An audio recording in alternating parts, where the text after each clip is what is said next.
کی بدبو کی وجہ سے آس پاس لوگ بھی تنگ ہو جائیں. اور جب لوگ اللہ کی ڈر سے اللہ کی خوف سے کام چھوڑتے تھے تو اس حکمرانوں کو بھی دیکھا جائے. عمر رضی اللہ تعالیٰ عنہ رات کو گشت کر رہا ہے. ایسا حکمران ہوتے ہیں جو راتوں کو خود گشت کیا کرتے تھے تو وہاں کے رعایا لوگ امن اور سکون سے رہتے تھے.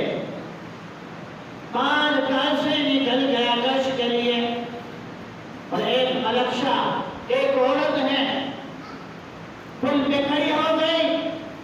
کھڑے ہو کر ایک دم آیا اور ملکشا بادشاہ ہے.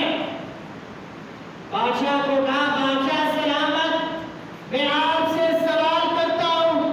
ملکشا صاحب نے کہا بتائیں باجی کیا کہنا چاہتی ہو. فرمایا مجھے بتاؤ میرے سوال کا جواب اس پل میں دیتی ہو یا پھر سراب کے پل میں جواب دو. تو ملک شاہ صاحب نے کیا کہا باجی میں پل سراب کے پل میں جواب دینے کے قابل اتنا لائق نہیں ہوں. بتاؤ کیا پوچھنا چاہتی ہو اس پل پہ جواب دوں گا.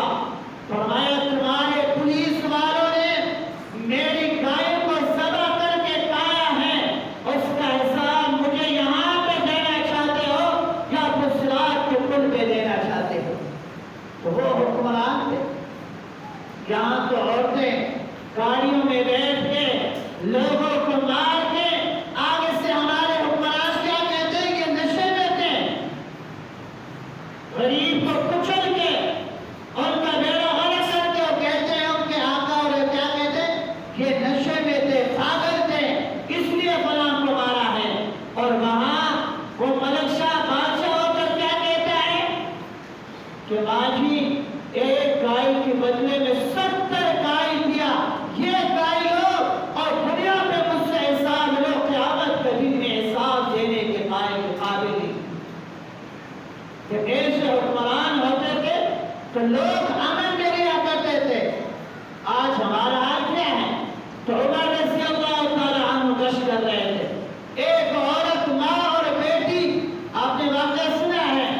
دودھ ماں پانی ڈالنا چاہ رہی تھی تو بیٹی نے کہا ماں دودھ میں پانی نہ ڈالے امیر المؤمنین نے منع کیا ہے. تو والدہ نے کہا بیٹی اس وقت امیر المؤمنین کہاں دیکھ رہا ہے.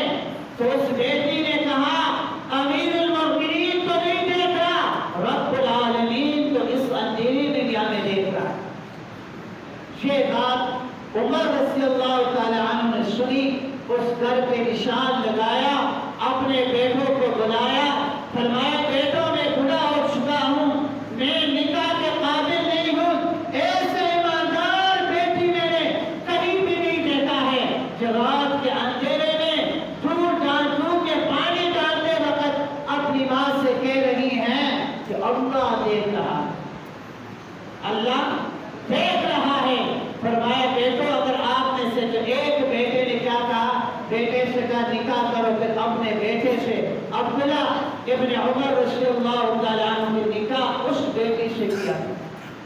تو میرے بھائی عرض کیا کر رہا تھا کہ جو شخص کسی کی وجہ سے کہ پانی ڈالے دودھ میں اور لوگ دیکھ لیں تو نہ ڈالیں بلکہ چھپ کے ڈال لیں تو پھر فرمایا ایسے لوگوں کی وجہ سے گناہوں سے باز آئے گا. قیامت کا دن اس کے جسم سے بدبو آئے گی. اور 6ویں نمبر پہ فرمایا ایسے جماعت آئے گا اللہ کے دربار میں جن کی شرمگاہوں سے خون اور پیپ نکلے گا.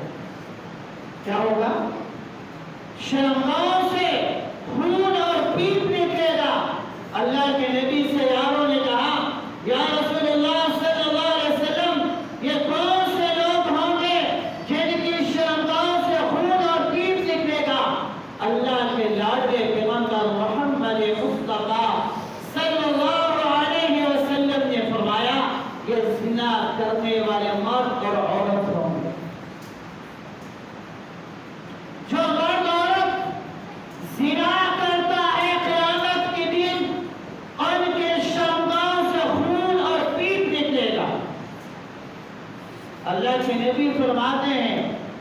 معراج پہ سیر پہ گیا، میرے وہاں ایک جمتے کا تندور ہے اور تندور میں مرد عورت ننگے پڑے ہوئے ہیں، اور جس وقت وہ تندور آگ سے ابلتا ہے تو وہ اوپر آتے ہیں اور پھر نیچے جاتے ہیں اور تندور میں آگ لگی ہوئی ہے۔ میں نے جبرائیل علیہ السلام سے کہا ان لوگوں کو یہ عذاب کیوں ملتا ہے، کس وجہ سے یہ اس عذاب میں مبتلا ہے؟ تو جبرائیل علیہ السلام نے کہا یہ وہ لوگ ہیں، وہ مرد عورت ہیں جو دنیا میں زنا کیا کرتے تھے اور زناکار مرد عورت کو آج یہ سزا مل رہی ہے۔ ایک اور روایت میں آتے ہیں اللہ کے نبی نے فرمایا وقالوا فی النار، میرے جواب کو دیکھا، آگ کی کینچی سے فرشتے اس کی جسم سے کاٹ رہے، گوشت کاٹ رہے کینچی سے، اور وہ بھی آگ کی کینچی سے اور ان کے جسم کی گوشت کاٹ رہے۔ اللہ کے نبی نے کہا، میں نے فرمایا جبرائیل علیہ السلام یہ عذاب ان کو کیوں مل رہا ہے؟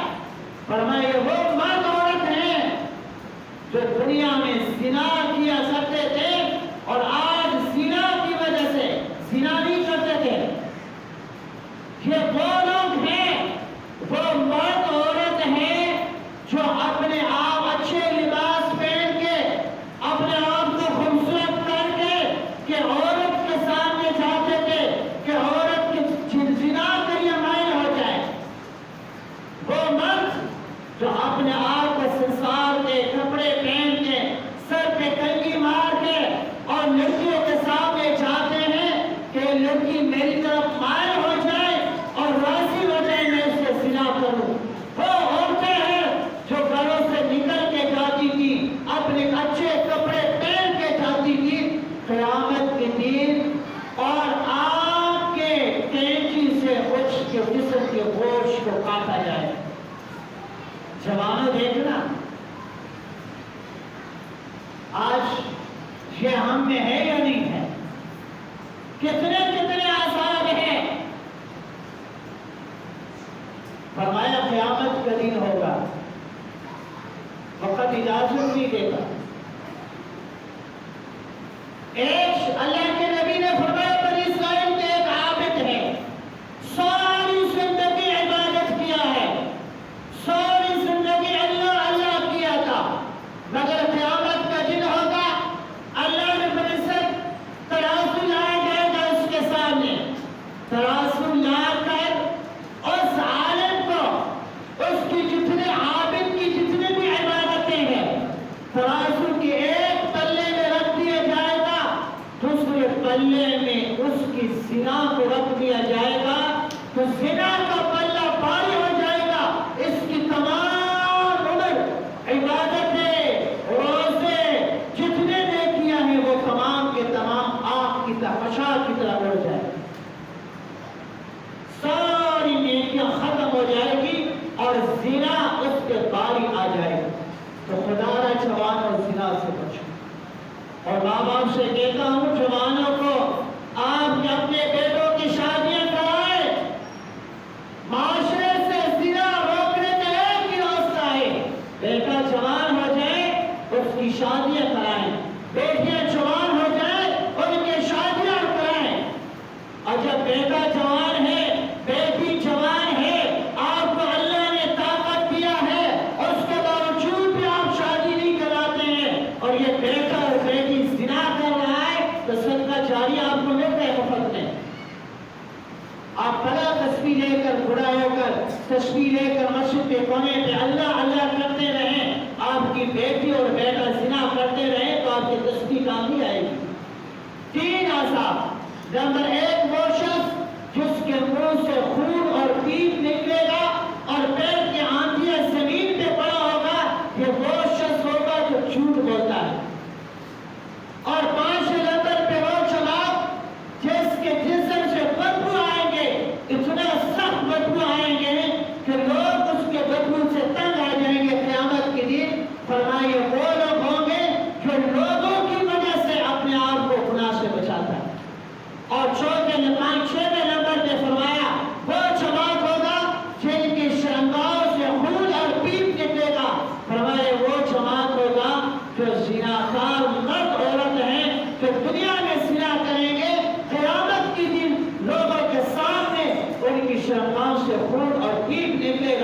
ساری دنیا اس کی طرف دیکھے گی۔